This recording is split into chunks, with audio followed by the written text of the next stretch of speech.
From the Cronkite studios in downtown Phoenix, this is Cronkite News. Director of National Intelligence James Clapper formally submitted his resignation. What Senator John McCain had to say about Clapper stepping down.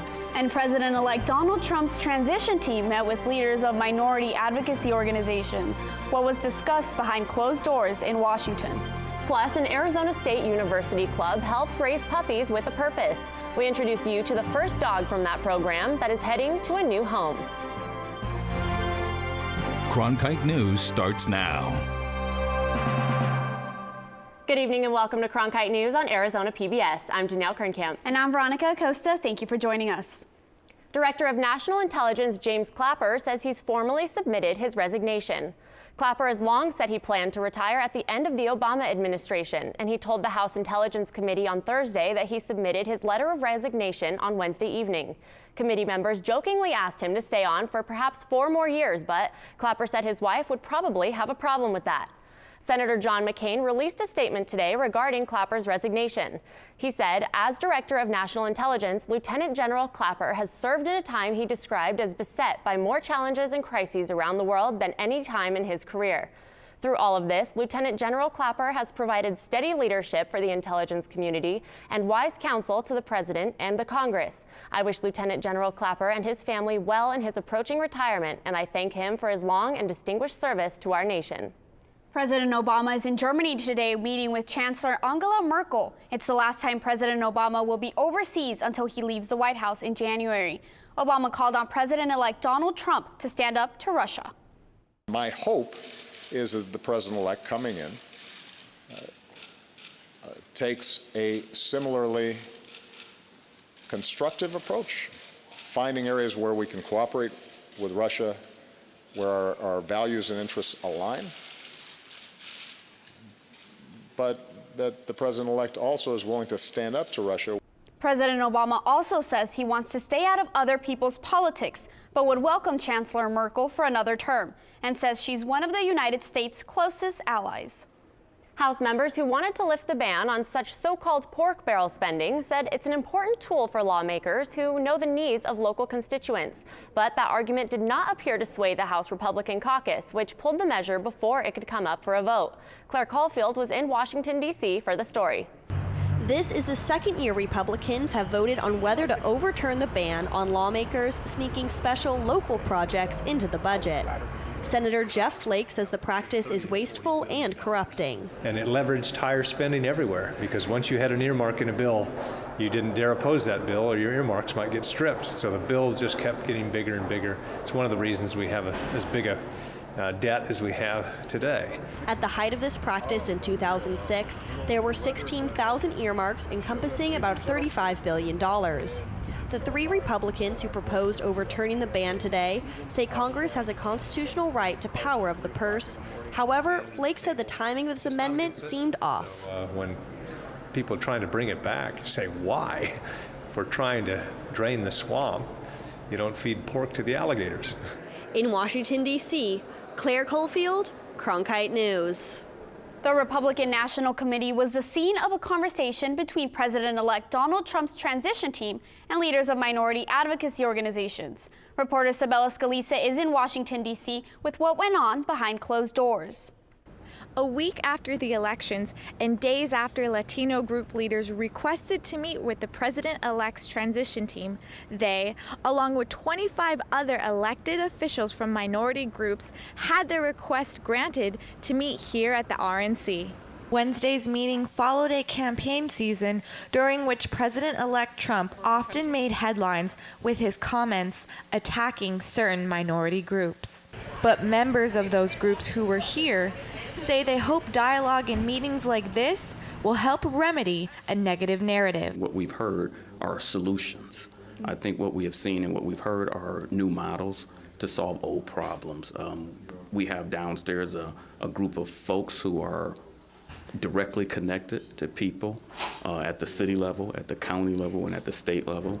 These individuals have great constituencies, and they've been servicing them in an elected official capacity, so they're closest to the problems. Arturo Vargas was part of a coalition of Latino groups that said last week they were willing to work with the incoming Trump administration, but were also prepared to push back. Questions remain. We continue to have questions, and that's why we're here. We want to be able to understand how this administration is going to put itself together when it takes office on January 20th. Another host of the gathering came away from the meeting with a positive outlook. And, you know, I certainly think that we've had an important first step here today, and we will see how things develop. But, you know, I'm certainly encouraged in terms of the productive conversations we've had today. The meeting was closed to the media, but members in attendance say this meeting will be one of many in the upcoming weeks and months. In Washington, D.C., Sabella Scalise, Cronkite News. Meanwhile, a few congressional leaders say President Obama can make a major impact by protecting some undocumented immigrants for good. Dylan Eddy brings us the story from Capitol Hill. Democrats are urging President Obama to protect young people known as Dreamers, a group of undocumented immigrants who first came here to the United States as children, but now are facing deportation on the first day of a Trump presidency. We are asking the president to pardon them for their undocumented status, which by definitions happened when they were juveniles and children brought here by their parents. Leaders of this action say it's the president's responsibility to do everything he can to keep these young people safe. We urge the president to use his authority found in Article 2 of the Constitution to grant a pardon for the immigration violations of these young people. The Democrats have blamed the Dreamers' fears of deportation on the rhetoric used by President-elect Trump during his campaign. Many of these immigrants are uncertain of the future. The fear is widespread and it's dangerous. We will be working over the coming months to identify as many ways as we can to help our fellow Americans protect themselves and make their families and children safe. Congresswoman Lofgren said that this pardon would not solve all issues faced by immigrants, but it would help to eliminate fear. They wouldn't have a green card, they wouldn't have a piece of paper, they wouldn't have work authorization, but they wouldn't have to be living in fear every moment of their lives about deportation. We reached out to Arizona Representative Paul Gosar for a statement, and he told us that illegal immigration is immoral and wrong, and these pardons are unnecessary and condone illegal behavior. Reporting from Washington, Dylan Eddy, Cronkite News. New medical advances to treat coronary artery disease are being used here in the Valley. Coming up on Cronkite News, we take a look at how a new dissolvable heart stent could help treat the leading cause of death in the United States. Plus, what the Arizona Humane Society is doing to combat animal hoarding.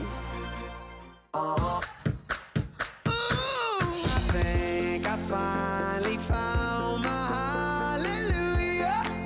I've been waiting for this moment all my life. Now all my dreams are coming true. Yeah, I've been waiting for this moment. It's good to be alive right about now.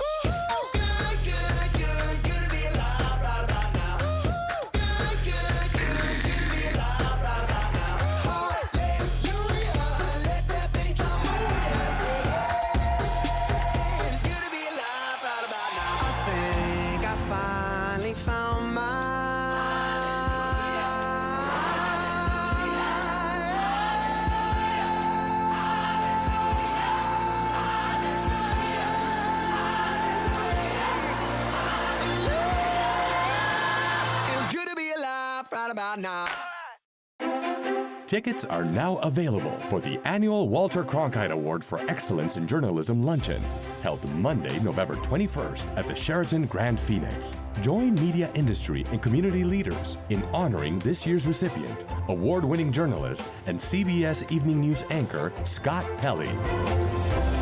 The annual Walter Cronkite Award for Excellence in Journalism Luncheon.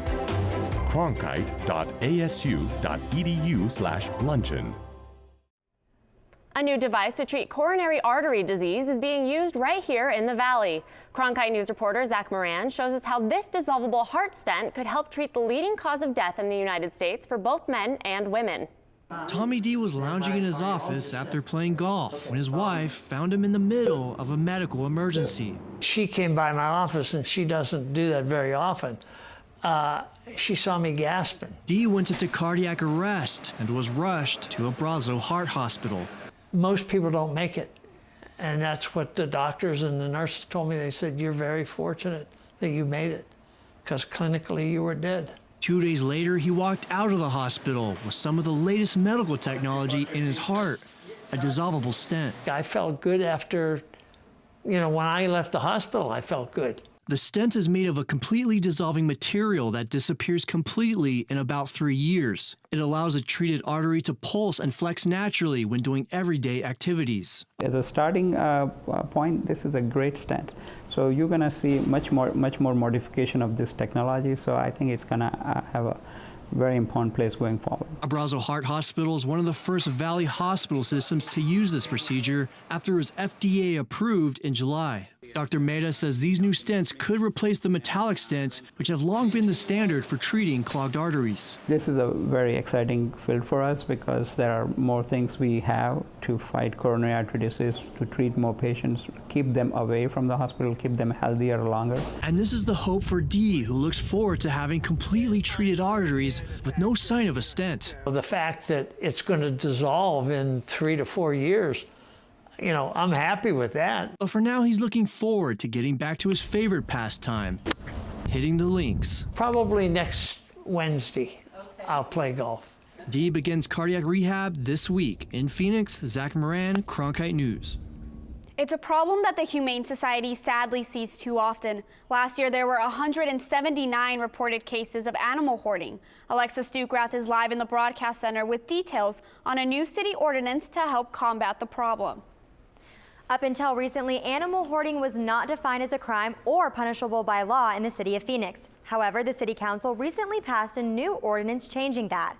The goal is to help the animals as well as the person who is hoarding them. Just because somebody has a lot of animals doesn't mean that they're a hoarder. These animals can have many medical conditions. Mostly we worry about malnutrition or parasites, infectious diseases that might spread around in like close quarters, a lot of animals present, respiratory infections, worms. You'll see everything from open wounds, they'll be emaciated because they're not getting enough nourishment that they need, they'll be matted, they'll have, overgrown toenails. And taking care of them requires a lot of work.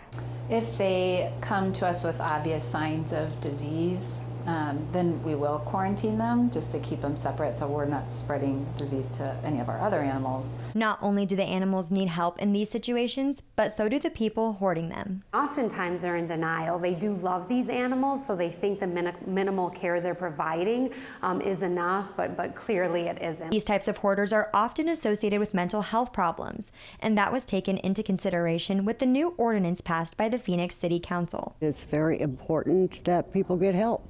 And it's just as important to keep the animals safe, but we have to have a holistic approach. The council felt it was necessary to get this passed.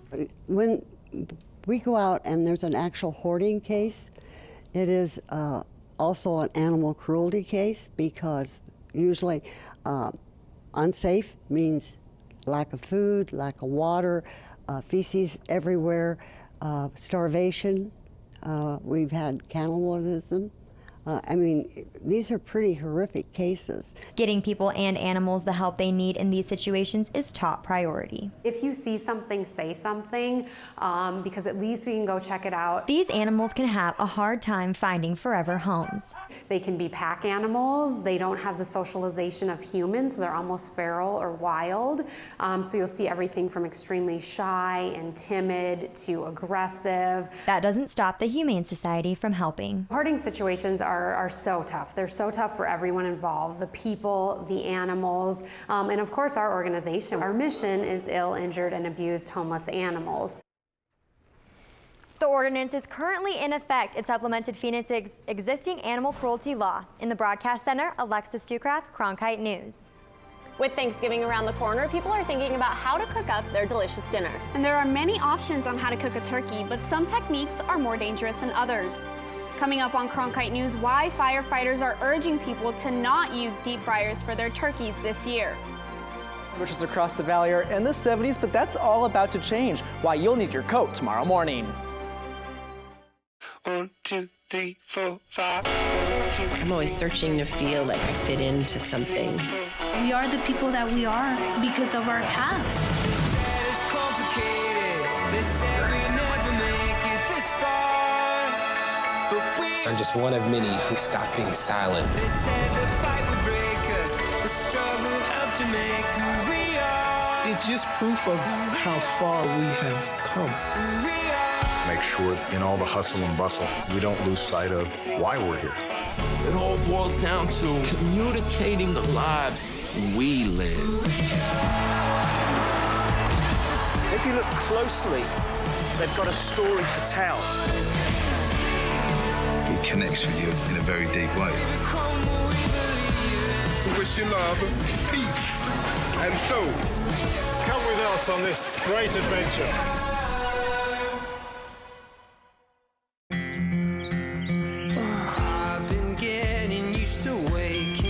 Come and play with us. Onward and onward.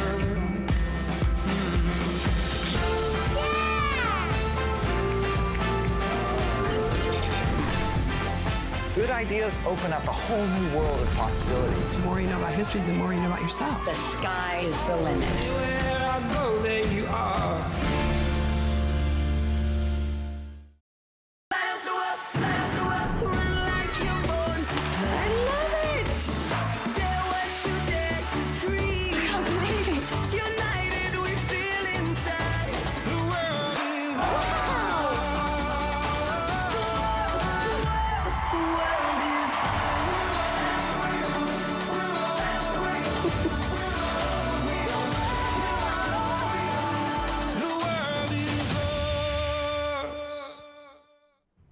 If you usually deep fry your Thanksgiving turkey, firefighters are urging you to think twice about doing that this year. Deep frying a turkey is something that's become a go-to on Thanksgiving for many families. Turkey deep frying kind of got popular probably about 4 or 5 years ago. Actually, I've done it a few times as well, but I've actually switched to the oilless one just because of that issue with the oil. So it is pretty common. You'll see them all over. That's why we want to make sure people are safe when they're doing it and they do it correctly. The problem with deep frying your turkey? The hot oil. We actually suggest you don't use actual oil, you try to go the oilless deep fryer. But if you do want to use the oil deep fryer, make sure your turkey is dry. That's the big key. Any water will make that oil boil over and then get down to that flame. And the outcome of a turkey fryer fire can be a devastating one. We've had some severe burns, lifelong burns. Luckily, we haven't had any fatalities in the last 10 years from those, but we've had injuries associated with them, arms, hands, face. It's just dangerous. You've got superheated oil and you've got an active flame. The Phoenix Fire Department does offer some tips on staying safe when it comes to cooking this Thanksgiving. Make sure you have a proper up-to-date fryer, that you know that you're filling it up to the exact height that it needs to be with the oil. You have a fire extinguisher nearby. You've heated the oil to the exact amount that it needs to be, and that do not put that frozen turkey in there.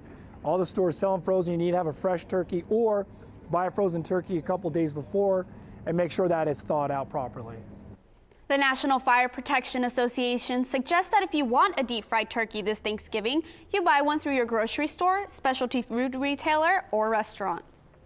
It's finally starting to cool off in Arizona, and the Glendale Fire Department wants everyone to stay warm safely. Glendale Fire urges everyone to use caution with using their heaters and fireplaces. To avoid fires, the fire department advises that fireplaces be cleaned regularly, that fireplace screens are sturdy, and to keep space heaters 3 feet from anything that can burn. And many people around the state may be turning their heaters on tonight. Tyler Klaus joins us now with the weekend forecast. Yeah, tomorrow morning is going to be the coldest morning since about March. We actually have freeze warnings in effect in northern and southern Arizona as we take a look at our radar right now. You can see those freeze warnings in effect till about 8 a.m. tomorrow morning. That's because low temperatures waking up will be about 18 degrees in Flagstaff. It's going to be about 50 degrees when you wake up in Phoenix here, so you're definitely need a jacket as you head out the door. But it is going to warm nicely tomorrow morning or tomorrow afternoon. By the time we hit 3 p.m., we should see a high about 77 degrees with sunny skies. That is actually about 2 degrees above normal for this time of year. By about 6 p.m. as you're headed home, about 72 degrees with clear skies. So a beautiful evening on tap for your Friday plans. As we take a look at our radar, Friday remains cloudless, but by the time we get to Saturday, as you notice, we have some clouds and rain off in the San Francisco area. That's associated with a cold front that will be moving our way. But for Saturday here, we are warm, well above average with 83 degrees as a high.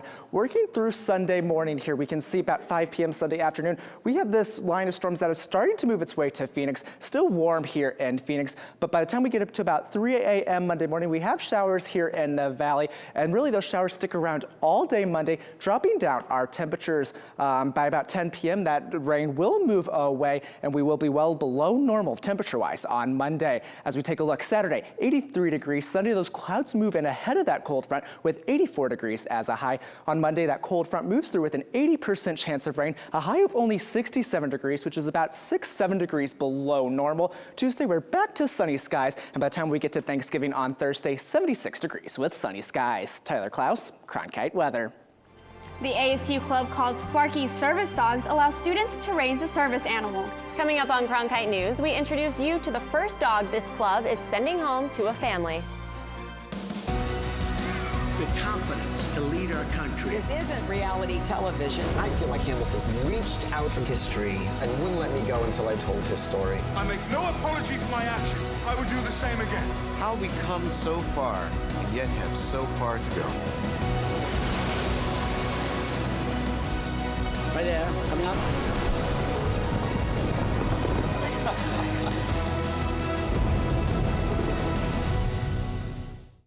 In 1920s Melbourne, careful with the hand luggage. My pistol's in there somewhere and it may still be loaded. Phryne Fisher is a detective. Things could get interesting around here.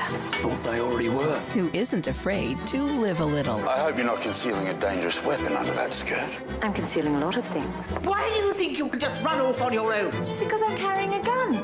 The irresistible series, Miss Fisher's Murder Mysteries.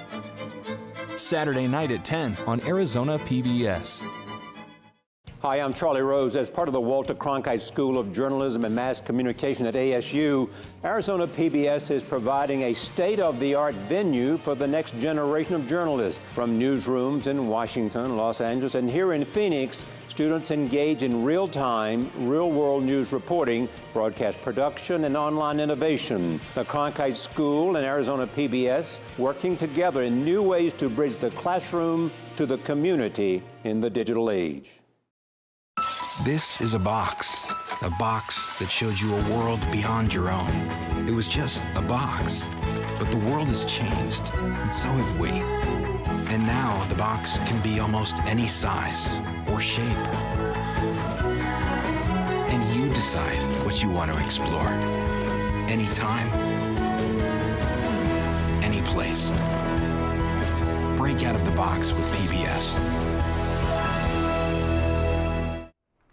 A few months ago, Cronkite News introduced you to Sparky's Service Dogs, an ASU campus club that helps raise puppies with a purpose. And now the first dog from the program is heading to a new home.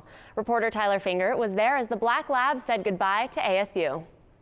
I've actually been around him since the day he opened his eyes. Some might say the bond between an owner and her dog is like mother and child. He's my little wiggle worm. Just ask Arizona State University senior Taylor Randall about Kristoff, and she lights up. About Kristoff?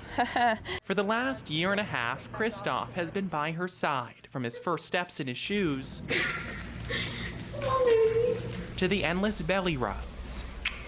Kristoff was in training with ASU Sparky's Service Dogs, with Taylor as his trainer. So that's him telling me something's wrong? Taylor has prepared him with all of the skills he'll need to succeed at helping his future owner. But the thing he hasn't prepared her for is leaving. So it's kind of bittersweet, hard to say goodbye, but you know that they're gonna make a difference in someone else's life, so it's worth it.